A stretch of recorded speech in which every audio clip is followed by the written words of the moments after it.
మీరు ఖచ్చితంగా ప్రభుత్వ ఉద్యోగం సాధించే విధంగా హరీష్ ది బెస్ట్ అకాడమీ అందిస్తోంది. ఆన్లైన్ మరియు offline standard coaching, group 2, SI, constable, ward officer, RRB, NTPC ఇలా అన్ని పోటీ పరీక్షలకు అత్యంత నాణ్యమైన కోచింగ్ అతి తక్కువ ధరకే అందిస్తోంది హరీష్ ది బెస్ట్ అకాడమీ. మరింకెందుకు ఆలస్యం, వెంటనే Harish the best academy app ని గూగుల్ ప్లే స్టోర్ నుండి డౌన్లోడ్ చేసుకోండి. Harish the best academy. Phone number 8341116915.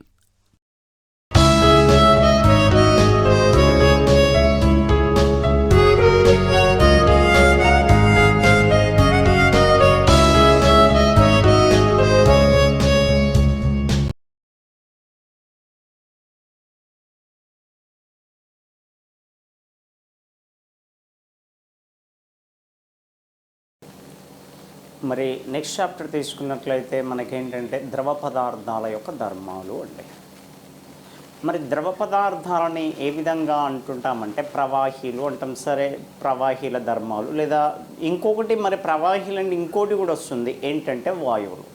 కాబట్టి ద్రవాలు ఇంకోటి వాయువులను కలిపి మనం ఏమంటామంటే ప్రవాహీలు, ప్రవహించే ధర్మాన్ని కలిగి ఉండను. కాబట్టి ద్రవ పదార్థాల యొక్క ధర్మాలు. మరి అసలు పదార్థం అంటే ఏమిటి? సో ఆల్రెడీ మనం నేర్చుకున్నాం.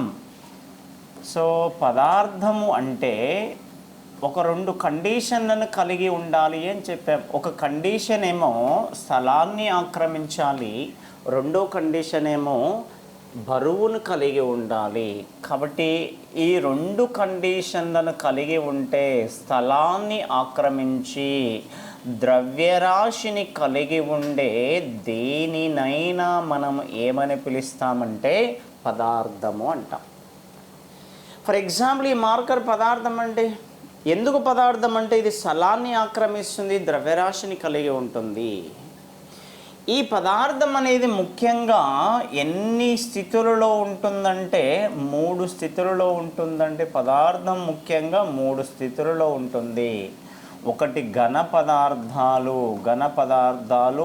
ద్రవ పదార్థాలు, ఇంకోటి వాయు పదార్థాలు. దీంతో పాటు పదార్థము ఎన్ని స్థితుల్లో ఉంటుందంటే ఇంకొక 3 స్థితుల్లో ఉంటుంది. అది ప్లాస్మా, 4వది, 5వది బోస్ ఐన్స్టీన్ కండెన్సేట్, 6వది ఫర్మ్ అయానిక్ కండెన్సేట్. సో మనం ఇక్కడ 3 తీసుకున్నాం: ఘన పదార్థాలు, ద్రవ పదార్థాలు, వాయు పదార్థాలు. ఈ కంపారిజన్ చేసినట్లయితే మరి ఘన పదార్థాలు ఇంకోటి, ద్రవ పదార్థాలు ఇంకోటి, వాయు పదార్థాలు. ఈ మూడిట్లలో ఘన పదార్థాలలో అణువులు ఎలా ఉంటామంటే చాలా దగ్గరగా ఉంటాయి అణువులు. వేటిలో? ఘన పదార్థాలలో ఈ విధంగా దగ్గరగా అమర్చబడి ఉంటామండి. దేంట్లో అంటే ఘన పదార్థాలలో. ఫర్ ఎగ్జాంపుల్, ఒక క్లాస్ రూమ్లో స్టూడెంట్స్ దగ్గరగా కూర్చున్నారనుకో, ఆ దగ్గరగా అమరి ఉండడాన్ని మనం ఘన పదార్థము అంటాం. ఆ దగ్గరగా కూర్చోవడం వలన మనకు ఒక షేప్ అనేది ఒక ఆకృతిలో ఉన్నట్టు కనబడుతుంది. అంటే పదార్థంలోని అణువులు దగ్గరగా ఉండడం వలన. మరి ఈ ద్రవ పదార్థాలలో అణువులు ఎలా ఉంటావంటే దూరంగా ఉంటావండి. ఈ విధంగా దూరంగా ఉండును ద్రవ పదార్థాలలో. వాయు పదార్థాలలో అణువులు ఇంకా చాలా దూరంగా ఉండును. ఈ విధంగా దూరంగా ఉంటావండి. కాబట్టి అన్నిటిలోకెల్లా పదార్థ అణువులు దేంట్లో దగ్గరగా మరి ఉంటున్నవి? ఘన పదార్థాలలో. ద్రవ పదార్థాలలో కొంచెము ఘన పదార్థాలతో పోలిస్తే వాటి మధ్య దూరం ఎక్కువ. ఇంకా ద్రవ పదార్థాలతో పోలిస్తే వాయు పదార్థాలలో ఇంకా అణువుల యొక్క మధ్య దూరం ఖాళీగా ఉంటుంది, ఎక్కువగా ఉంటుంది. కాబట్టి ఘన పదార్థాలకు అణువులు దగ్గరగా ఉన్నాయి కాబట్టి ఒక నిర్దిష్టమైన ఆకృతి ఉంటుంది. అదేవిధంగా ఘన పరిమాణం కూడా ఉంటుంది. నిర్దిష్ట ఘన పరిమాణం ఆకృతి ఉంటుందండి. ఏ పదార్థాలకి? ఘన పదార్థాలకి. ఎందుకంటే అణువులు దగ్గరగా అమరి ఉన్నాయి కదా. ఒక క్లాస్ రూమ్లో ఆ పిల్లలు దగ్గరగా కూర్చున్నారనుకో, ఒక షేప్ కనబడతా ఉంటుంటుంది మనకి. అదే దూరంగా కూర్చు కూర్చున్నారనుకో ఏ విధమైన ఆకారం మనకు కనబడదు చూడండి. మరి ద్రవ పదార్థాలలోని అణువులు దూరంగా ఉంటున్నవి కదా, అందుకని వీడికి నిర్దిష్టమైన ఆకృతి అనేది ఉండదండి, ఆకృతి ఉండదు. కానీ ఘనపరిమాణం, నిర్దిష్టమైన ఘనపరిమాణం మాత్రం ఉండును. ఈ ద్రవ పదార్థాలు ఏ పాత్రలో తీసుకుంటే ఆ పాత్ర యొక్క ఆకృతిని పొందుతున్నవి ఎవరు అంటే ద్రవ పదార్థాలు. ద్రవ పదార్థాలు ప్రవహించే ధర్మాన్ని కలిగి ఉంటవి కాబట్టి ద్రవ పదార్థాలను ఏమని పిలుస్తామంటే ప్రవాహీలు అని పిలుస్తూ ఉంటామండి, ప్రవాహీలు అని పిలుస్తూ ఉంటాం. ఇక వాయు పదార్థాల్లో అణువులు చాలా దూరం కాబట్టి వీటికి ఆకృతి ఉండదు, ఆకృతి నిర్దిష్టమైన ఆకృతి లేదు. అదేవిధంగా ఘనపరిమాణం కూడా ఉండదు. నిర్దిష్టమైన ఆకృతి ఘనపరిమాణం లేని సమ్మేళనాలు పదార్థాలు క్రింది వానిలో వాయు పదార్థాలు. మరి ఇక్కడ ఇవి ఏ పాత్ర తీసుకుంటే ఆ పాత్ర యొక్క ఆకృతిని, ఆ పాత్ర యొక్క ఘనపరిమాణాన్ని పొందుతున్నవి ఎవరు అంటే వాయువులు. వాయువులు కూడా ప్రవహించే ధర్మాన్ని కలిగి ఉంటున్నవి కాబట్టి వాయువులు కూడా దేనికి ఎగ్జాంపుల్ అంటే ప్రవాహీలకు ఉదాహరణ. కాబట్టి దీంట్లో ద్రవాలు, వాయు పదార్థాలు ప్రవాహీలకు ఉదాహరణ. ఇంకోటి సంపీడ్యత అంటుంటాం. సంపీడ్యత అంటే ఒక పదార్థం పైన పీడనాన్ని కలగ చేయడము అన్నమాట. మరి ఘన పదార్థాలను ఈజీగా ప్రెస్ చేయడానికి వీలవుతుందా, వాయు పదార్థాలను ప్రెస్ చేయడానికి వీలవుతుందా? ఫర్ ఎగ్జాంపుల్ బెలూన్లో గాలి ఊదండి, బెలూన్ గాలి ఊదినప్పుడు ఈ విధంగా ఇంత లావు అవుతూ ఉంటుంది. సో దానికి దారం కట్టేసేయండి. సేమ్ అంతే పరిమాణం గల ఒక ఘన పదార్థం తీసుకోండి. ఆ ఘన పదార్థాన్ని ఏం చేస్తారంటే పీడనం పెంచండి. ఆ పీడనం పెంచినప్పుడు అది దగ్గరగా వస్తుందా రాదా అంటే రాదు. కానీ అక్కడ బెలూన్ని గట్టిగా నొక్కితే దగ్గరగా మారుతుంది. అంటే సో ఈ విధంగా మారుతుంది అంటే సంపీడ్యత. కాబట్టి సంపీడ్యత అనేది ఘన పదార్థాలకు చాలా చాలా తక్కువ. అదే ద్రవ పదార్థాలకు సంపీడ్యత ఎలా ఉంటుందంటే మధ్యస్థంగా ఉంటుంది. అదే వాయు పదార్థాలకు సంపీడ్యత అనేది ఎక్కువగా ఉంటుంది. కాబట్టి దీనికి సంపీడ్యత చాలా తక్కువ అండి. ఏంటిది? సంపీడ్యత తక్కువ. దీనికి సంపీడ్యత ఎలా ఉంటుంది? మధ్యస్థంగా ఉంటుంది. మధ్యస్థము. దీనికేమో తక్కువ అండి. సో దీనికేమో సంపీడ్యత ఎక్కువగా ఉంటుంది. నెక్స్ట్ వ్యాపనం. మరి వ్యాకోచం, వ్యాపనం. మరి ఏ పదార్థాలు ఎక్కువగా వ్యాపనం చెందుతవి, ఏ పదార్థాలు ఎక్కువగా వ్యాకోచిస్తవి అంటే ఫర్ ఎగ్జాంపుల్ ఇక్కడ ఒక పదార్థం పెట్టండి, ఘన పదార్థం పెట్టండి, వాయు పదార్థం పెట్టండి, ద్రవ పదార్థం పెట్టండి. ఏ పదార్థం తొందరగా వ్యాపనం చెందుతుంది అంటే గాలిలో కలిసిపోతుందంటే ఒక వాయు పదార్థం అనేది తొందరగా చేరుతుంది. ఫర్ ఎగ్జాంపుల్ అందుకనే సెంటు బాటిల్స్ కనబడతా ఉంటాయి, కొన్ని లిక్విడ్స్ ఉంటాయి, కొన్ని గ్యాస్ ఉంటుంది. ఆ గ్యాస్ వాడినప్పుడు ఎక్కువ దూరం వరకు మనకు స్మెల్ వచ్చేస్తూ ఉంది. ఎందుకంటే అవి గాలిలో అన్ని దిశల్లో ఈజీగా వ్యాప్తి చెందుతున్నవి, వ్యాపించిపోతున్నవి వాయువులు. దాన్నే వ్యాపనము అంటాము. చూడండి, వ్యాకోచం కూడా ఎవరికి ఎక్కువగా ఉంటుందంటే వాయు పదార్థాలకే. కాబట్టి వ్యాపనము ఎలా ఉంటుంది? ఘన పదార్థాలకి తక్కువ. నెక్స్ట్ వీటికి ఎలా ఉంటుందంటే మధ్యస్థంగా, వీటికి ఎలా ఉంటుందంటే ఎక్కువగా ఉంటుంది. కాబట్టి సంపీడ్యత, వ్యాకోచము అనేటివి, వ్యాపనము అనేటివి ఘన పదార్థాలకు చాలా తక్కువ. ద్రవ పదార్థాలకు మధ్యస్థంగా ఉండును, వాయు పదార్థాలకు ఎక్కువగా ఉండును. కాబట్టి వాయు పదార్థాలు ఎక్కువగా వ్యాపనం చెందుతాయి. మరి ఏ వాయువులు ఎక్కువగా వ్యాపనం చెందుతామంటే దేనికైతే భారం తక్కువగా ఉందో, భారం తక్కువగా ఉండే వాయువులు తొందరగా వ్యాపనం చెందును. అదొక పాయింట్ గుర్తుపెట్టుకోవాలి. చూడండి, వ్యాపనం తక్కువగా ఉండాలి. సో మరి ఇంకోటి కూడా చెప్పొచ్చు, గ్రాహం వాయు వ్యాపన నియమం ప్రకారం కూడా చెప్పొచ్చు. గ్రాహం వాయు వ్యాపన నియమం ఏం తెలియచేస్తుందంటే, ఒక వాయువు యొక్క వ్యాపన వేగము దాని సాంద్రత వర్గమూలానికి విలోమానుపాతంలో ఉంటుంది. ఆ సాంద్రతని అనుభారంగా పరంగా చెప్పుకున్నట్లయితే సాంద్రత ఈక్వల్ టు అనుభారము, మనకు తెలుసు ఆ విషయం. కాబట్టి ఒక వాయు వ్యాపన వేగము అనేది దాని యొక్క అనుభార వర్గమూలానికి విలోమానుపాతంలో ఉంటుంది. అంటే అనుభారం పెరిగినప్పుడు ఆ వాయు వ్యాపన వేగం తక్కువగా ఉంటుంది. అంటే తేలికైన వాయువులు అనేటివి ఈజీగా వ్యాపనం చెందును, తొందరగా వ్యాప్తి చెందును, తొందరగా వ్యాపనం చెందును, వేగం ఎక్కువగా అన్నమాట. చూడండి, ఓకే. ఈ 3 పదార్థాల కంపారిజన్ గుర్తుపెట్టుకోవాలి, ఘన, ద్రవ, వాయు. ఈ ద్రవ పదార్థాల యొక్క ధర్మాలు ఒక 4 ధర్మాలు ఉంటవి. ఆ 4 ధర్మాల గురించి మనం ఇక్కడ చర్చించుకోవాలి అన్నమాట. చూడండి, ఒకటి ఏమిటంటే తలతన్యత అంటుంటాం. చూడండి, తలతన్యత. రెండోది ఏమిటంటే కేశనాళికీయత, కేశనాళికీయత. మూడోది ఏమిటంటే స్నిగ్ధత. నాలుగోది ఏమిటంటే పీడనం. ఈ 4 కూడా ధర్మాలండి, ద్రవ పదార్థాల ధర్మాలు. సర్ఫేస్ టెన్షన్ అంటుంటాము, కెపిలారిటీ అంటుంటాము, నెక్స్ట్ విస్కాసిటీ అంటుంటాము, ప్రెజర్. ఈ 4 ధర్మాల గురించి మనం చర్చించుకోవాలి ఇక్కడ. మరి ఫస్ట్ది ఏంటిది? తలతన్యత గురించి చూడండి ఒకసారి. తలతన్యత దానికంటే ముందు ఇంకొక పాయింట్ ఒకటి గుర్తుపెట్టుకోండి. సంసంజన బలాలు, అసంజన బలాలు అని ఉంటుంటాయి. ఒకటి సంసంజన బలాలు, ఇంకోటి అసంజన బలాలు.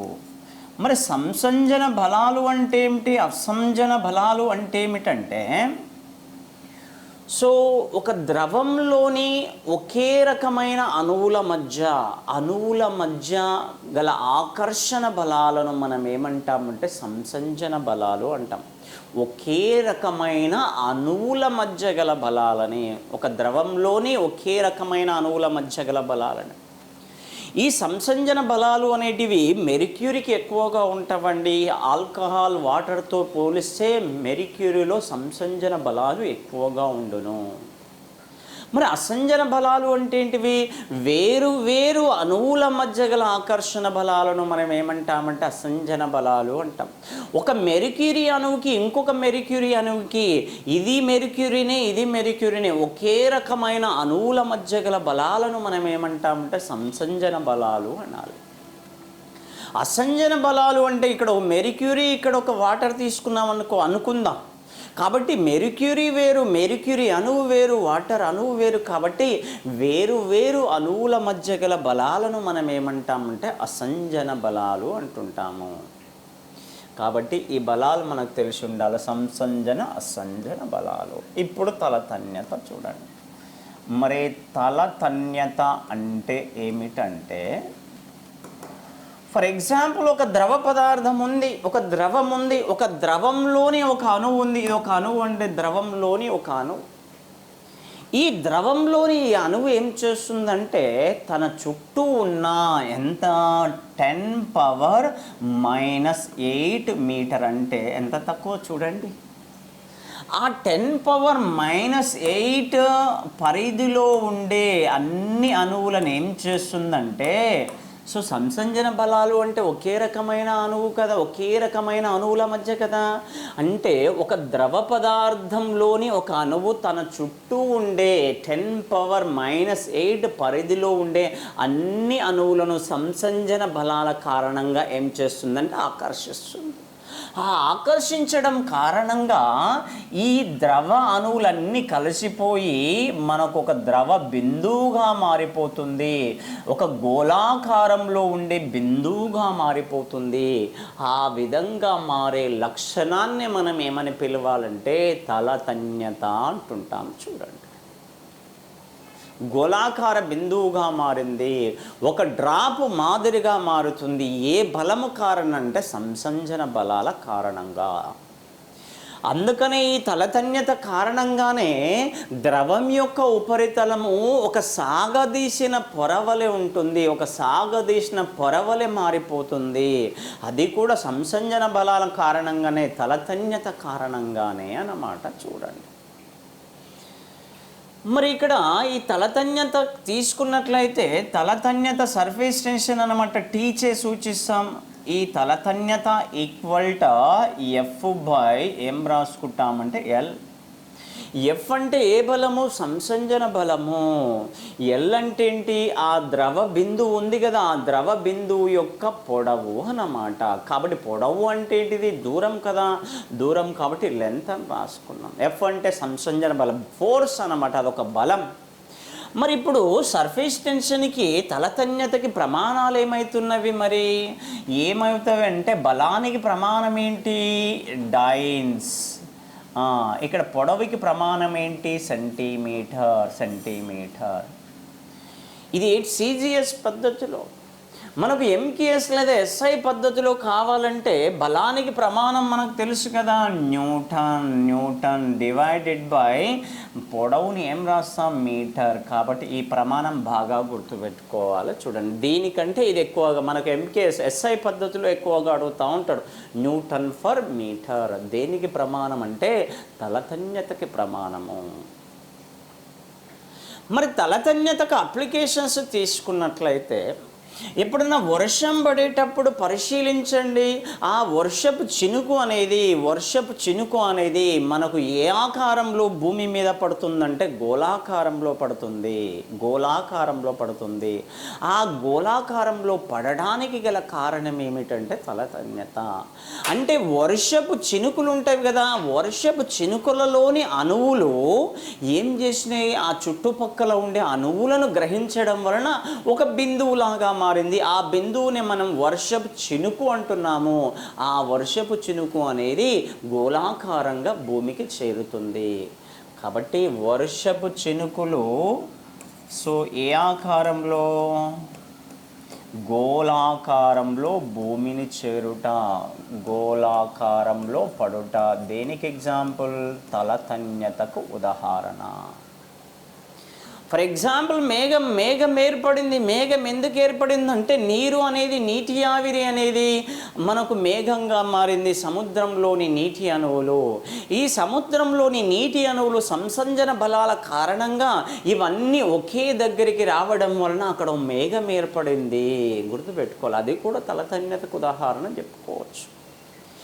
ఇంకా ఉదాహరణ తీసుకున్నట్లయితే చూడండి, మెర్క్యూరీ చూడండి. మెర్క్యూరీని ఎప్పుడన్నా కింద వేయండి, లేదంటే అక్కడ ప్లేట్ పైన, లేదంటే ఎక్కడైనా పెట్టండి, గుండ్రగా మారిపోతుందండి. గుండ్రగా మారిపోతూ ఉంది. ఆ గుండ్రగా ఎందుకు మారిపోతుంది? ఎప్పుడన్నా మీరు ట్యాప్ ఓపెన్ చేయండి, ఆ ట్యాప్ సన్నగా పెట్టేసేయండి. ఆ సన్నగా పెట్టేసినప్పుడు కిందికి వచ్చేటప్పుడు చూడండి, డ్రాపుగా వచ్చేస్తాయి, గుండ్రగా డ్రాపుగా గోళాకారంగా కనబడతా ఉంటుంది. ఆ గోళాకారంగా కనపడడానికి గల కారణం ఏమిటంటే తలతన్యత. మెర్క్యూరీని ఎప్పుడన్నా చూసినట్లయితే మెర్క్యూరీ ఎప్పుడన్నా పక్కకేసినప్పుడు అది ఎంబడే ఏ ఆకారంలోకి మారిపోతుందంటే గోళాకారంలోకి మారిపోతుంది. ఆ గోళాకారంలోకి మారడానికి గల కారణం మెర్క్యూరీ అణువుల మధ్య గల సంసంజన బలాలే. దానినే మనం తలతన్యత అంటున్నాం. మెర్క్యూరీలో సంసంజన బలాలు ఎక్కువ ఉంటున్నాయని చెప్పిన వాటర్ కంటే, అందుకనే మెర్క్యూరీ ఎక్కువగా ఏ రూపంలో మనకు కనబడుతుందంటే గోళాకారంలో కనబడతా ఉంటుంది. ఓకే,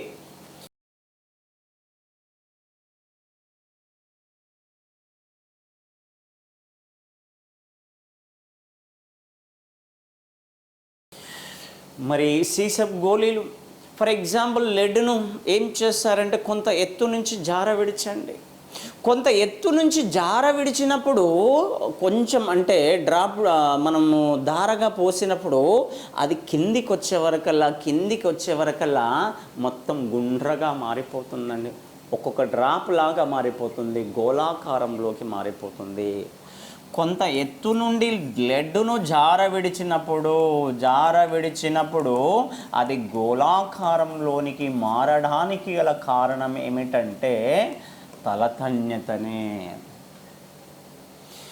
ఇంకా ఎగ్జాంపుల్ తీసుకున్నట్లయితే, ఫర్ ఎగ్జాంపుల్ అప్పుడప్పుడు మనం జుట్టుకు ఏం చేస్తామంటే నూనె పెడతా ఉంటాం. ఆ జుట్టుకు నూనె ఎందుకు పెట్టాము? వెంట్రుకలన్నీ దగ్గరగా రావడానికి. ఎప్పుడన్నా తలస్నానం చేసిన తర్వాత చూడండి, వెంట్రుకలు అంతా ఫ్రీగా కనబడతా ఉంటాయండి. అదే నూనె పెడితే దగ్గరగా అయినవి. ఎందుకు దగ్గరగా అయినవి? ఆ నూనె బిందువులు అనేటివి, వెంట్రుకలకు నూనె రాశాం కదా, ఆ నూనె బిందువుల యొక్క మధ్య సంసంజన బలాలు ఉంటావండి. ఆ సంసంజన బలాల కారణంగా ఒక నూనె అణువు ఇంకొక నూనె అణువును ఆకర్షిస్తుంది. కాబట్టి ఆ వెంట్రుకలన్నీ దగ్గరగా ఒత్తబడతవి. అది ఏంటిదంటే తలతన్యతనే. చూడండి, కాబట్టి వెంట్రుకలకు నూనె రాసినప్పుడు నూనె రాసినప్పుడు దగ్గరగా మారుట దేనికి ఎగ్జాంపుల్ అంటే ఈ తలతన్యతనే. ఇంకా ఎప్పుడైనా పెయింటింగ్ బ్రష్ కనబడుతూ ఉంటుంది, కలర్స్ వేస్తూ ఉంటుంటారు కదా, బ్రష్ను కలర్లో ముంచకండి. కలర్లో ముంచినప్పుడు వెంట్రుకలన్నీ జిగ్జాగ్గా పొడిగా కనబడతా ఉంటాయి. ఎక్కడికక్కడగా మనకు ప్రతి వెంట్రుక కనబడతా ఉంటుంటుంది దాంట్లో. కానీ అదే బ్రష్ను వాటర్లో ముంచండి లేదా రంగులో ముంచండి. ఆ రంగులో ముంచే వరకల్లా పెయింటింగ్ బ్రష్ వెంట్రుకలు అన్నీ దగ్గరగా వచ్చేస్తాయి. చూడండి, ఎందుకు దగ్గరగా వచ్చినవి? ఆ పెయింటింగ్లో ముంచినము, ద్రవ పదార్థంలో ముంచినము. ఆ వెంట్రుకకుండే ద్రవ అణువు ఇంకొక ద్రవ అణువు ఆకర్షించడం, సంసంజన బలాల కారణంగా ఆకర్షించబడడం కారణంగా ఒకదానికొకటి దగ్గరగా వచ్చినవి. ఆ సంసంజన బలాలు అంటే ఏంటిది? తలతన్యతనే. కాబట్టి ఆ పెయింటింగ్ బ్రష్ను దేంట్లో ముంచినప్పుడు, కలర్లో ముంచినప్పుడు వెంట్రుకలు దగ్గరగా రావడం దేనికి ఎగ్జాంపుల్ అంటే తలతన్యతకు ఉదాహరణే. ఇంకా ఎగ్జాంపుల్ తీసుకున్నట్లయితే, మనం చెప్పినాము, ఆ ద్రవం యొక్క ఉపరితలం, నీటి యొక్క ఉపరితలం ఒక సాగదీసిన పొరవలె కనబడుతుంది, సాగదీసిన పొరవలె మారిపోతుంది. దేని కారణంగా? తలతన్యత కారణంగా. అందుకనే కీటకాలు అనేటివి ఈజీగా నీటిపైన నడవగలుగుతున్నవి. కాబట్టి కీటకాలు నీటిపై నడవడానికి గల కారణం ఏమిటంటే తలతన్యతే. ఒక స్ట్రెచబుల్గా మారిపోయింది, ఒక సాగదీసిన పొరవలే మారిపోయింది. అది దేని కారణంగా? తలతన్యత అంటే సంసంజన బలాల కారణంగానే. ఒక గుండు సూది తీసుకోండి, గుండు సూదిని నీటిపైన ఇలా పెట్టండి, కాసేపు అలానే ఉంటుందండి, మళ్ళీ తర్వాత పడిపోతుంది. కాబట్టి గుండు సూదిని నీటి ఉపరితలంపై ఉంచినప్పుడు కొద్దిసేపు అలానే ఉండుట. గుండు సూది నీటిపై కొద్దిసేపు అలానే ఉండుట దేనికి ఎగ్జాంపుల్ అంటే తలతన్యతకే ఉదాహరణ. ఇంకా ఎగ్జాంపుల్ తీసుకుంటే, అప్పుడప్పుడు తుఫాన్లు వస్తాయి, అల్పపీడనాలు తుఫాన్లు వచ్చినప్పుడు ఆ సముద్రంలో అలలు భీకరంగా వచ్చేస్తూ ఉంటాయి, భయంకరంగా వచ్చేస్తూ ఉంటాయి. ఆ అలలు వచ్చినప్పుడు ఏం చేస్తారంటే నూనెను చల్లుతూ ఉంటుంటారు అలల యొక్క వేగాన్ని తగ్గించడానికి. ఆ నూనె చల్లడం వలన అలల యొక్క వేగం తగ్గిపోయింది. ఎందుకు తగ్గిందంటే నీటికి నూనెను కలపడం వలన నూనె యొక్క తలతన్యత తక్కువగా ఉంటుంది నీటి కన్నా, అందుకనే అలలు తగ్గిపోవును. కాబట్టి సముద్రంలో అలల యొక్క వేగం తగ్గిపోవడం ఎవరిని కలిపినప్పుడు? నూనెను కలిపినప్పుడు. ఎందుకు? నూనె యొక్క తలతన్యత నీటి కంటే తక్కువగా ఉంటుంది కాబట్టి. ఎప్పుడన్నా వాటర్లో మామూలు వాటర్లో, వేడి వాటర్లో కాకుండా మామూలు వాటర్లో నూనెను వేయండి. ఆ నూనెను వేసినప్పుడు పరిశీలించండి, నూనె మొత్తం వాటర్ పైన విస్తరిస్తూ ఉంటుంది. ఆ విస్తరించినప్పుడు మనకు కలర్లు కనబడినమేమో అది కాంతి యొక్క ధర్మం, వ్యతికరణం చెప్పాం. కానీ ఆ నూనె దానిపైన విస్తరించడానికి గల కారణం ఏంటంటే నూనె యొక్క తలతన్యత నీటి కంటే తక్కువగా ఉండడము. కాబట్టి నూనె తలతన్యత ఎవరికంటే తక్కువ? నీటి కంటే తక్కువ, నీటి కన్నా తక్కువ. కాబట్టి నీటి పైన విస్తరిస్తూ ఉంటుంది. అందుకని ఎప్పుడైనా నూనెని తీసుకుపోయి వేడి నీటిలో వేయండి, ఆ వేడి నీటిలో నూనెని వేసినప్పుడు డ్రాపుగా మారిపోతూ ఉంది, గుండ్రటి బిందువులాగా మారిపోతూ ఉంటుంది. ఎప్పుడైనా పరిశీలించండి. ఎందుకు ఆ విధంగా మారింది? ఎందుకు ఆ విధంగా మారిందంటే అక్కడ వేడి నీరు అంటున్నాం కదా, అప్పుడు వేడి నీటి యొక్క తలతన్యత అనేది తక్కువ ఎవరికంటే? నూనె కంటే. అందుకని నూనె బిందువులాగా మారిపోయింది. కాబట్టి ఇవన్నీ తలతన్యత యొక్క అప్లికేషన్స్ దగ్గర గుర్తుపెట్టుకోవాలి, ఉదాహరణల దగ్గర గుర్తుపెట్టుకోవాలి. మరి తలతన్యతను ఏ విధంగా తగ్గించవచ్చు?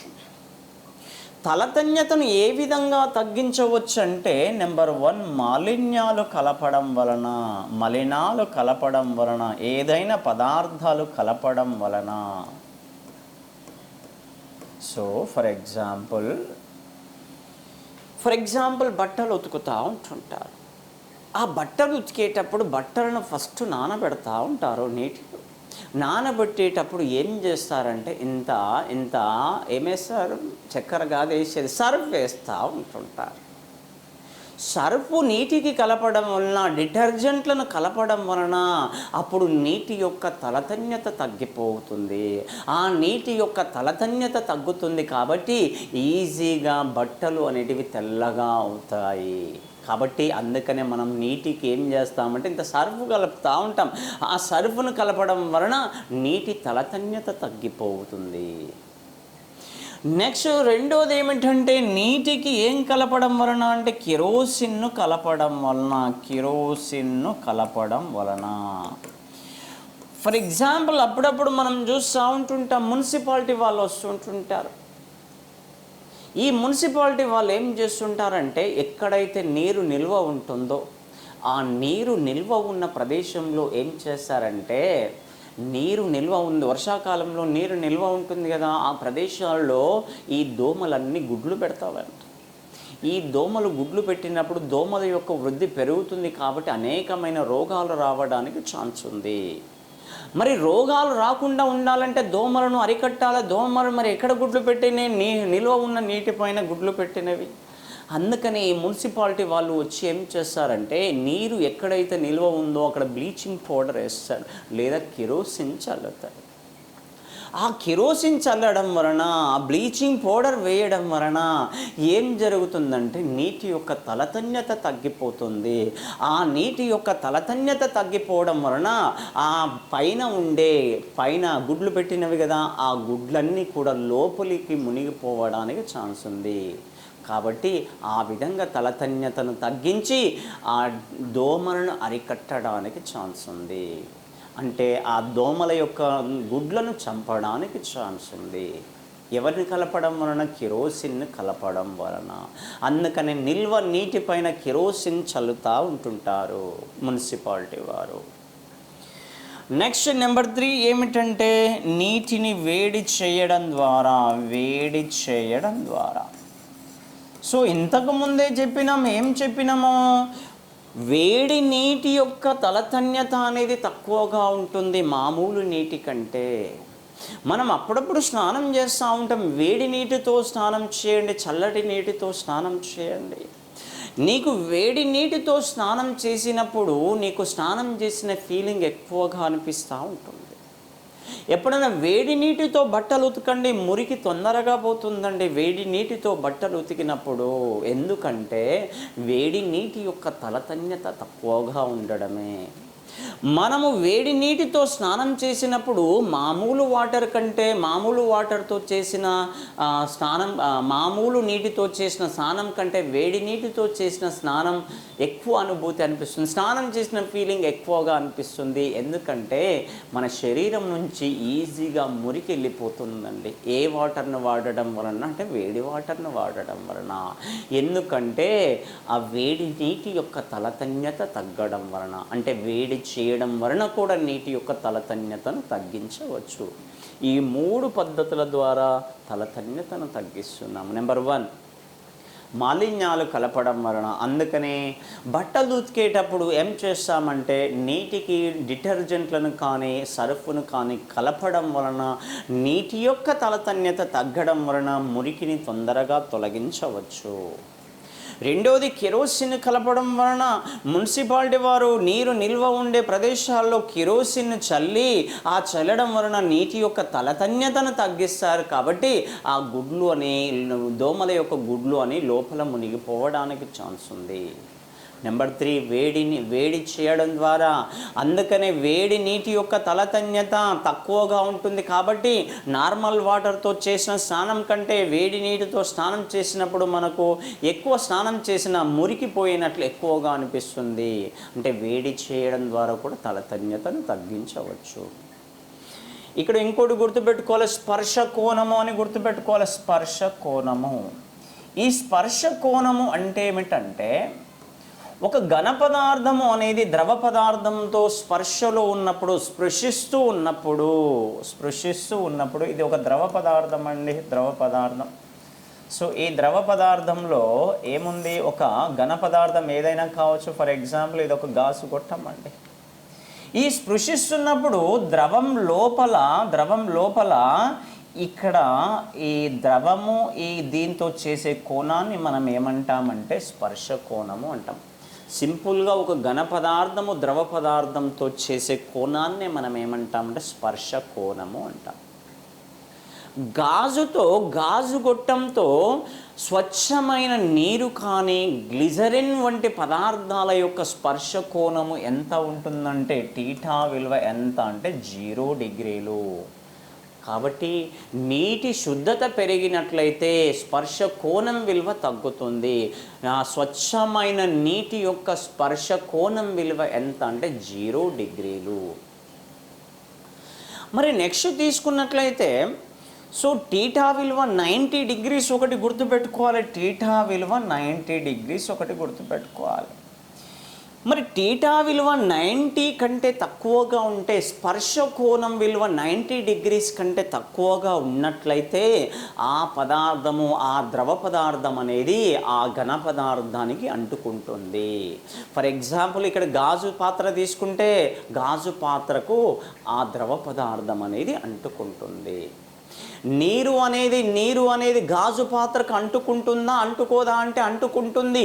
ఎందుకు అంటుకుంటుందంటే నీటి యొక్క స్పర్శ కోణం టీటా విలువ 90 డిగ్రీస్ కంటే తక్కువగా ఉండడం వలనే.